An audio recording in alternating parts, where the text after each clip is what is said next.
बिस्मिल्लाहिर्रहमानिर्रहीम, अस्सलाम वालेकुम। आप देख रहे हैं ताज 92 न्यूज़ और मैं हूं नाइला भट्टी। नजर डालते हैं आज की अहम खबर पर।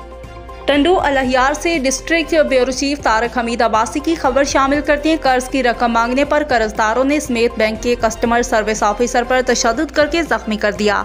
तफसीलात के मुताबिक समेत बैंक के कस्टमर सर्विस ऑफिसर रज़ाउल्लाह यूसुफजई ने नेशनल प्रेस क्लब टंडू अलहियार पर प्रेस कॉन्फ्रेंस करते हुए बताया कि ज़ीशान वल्द मोहम्मद यूनस कायम खानी को मोटरसाइकिल दी थी जिसके बकाया रकम 1,24,000 रुपये, जबकि खुरम शेख पर जो उसकी रकम 30,000 रुपये थी, जिसको काफ़ी अरसा होने के सबब मैंने उनसे मुसलसल अपनी रकम का तकाजा किया, लेकिन दोनों अफराद ने मुझे रकम देने से इनकार करते रहे, मुझे कत्ल करने की धमकियां भी देते रहे और आज मज़कूरा दोनों अफराद अपने दो साथियों के हमरा मेरे बैंक के बाहर आकर मुझे बाहर आने को कहा और साइड में गली के अंदर ले जाकर मुझ पर तशद्दुद शुरू कर दिया।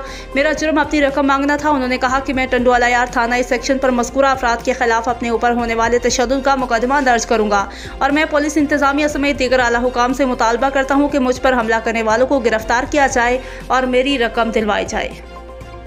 स्क्रबर लाए हैं आपके लिए। इंतहाई जबरदस्त प्रोडक्ट है, पूरे पाकिस्तान में डिलीवरी है। ये वॉशेबल है, ये रीयूजेबल है, इंतहाई जबरदस्त झाग बनाता है और बदन के किसी भी हिस्से पर हाथ नहीं पहुंचता तो ये वहां की सफाई भी करता है।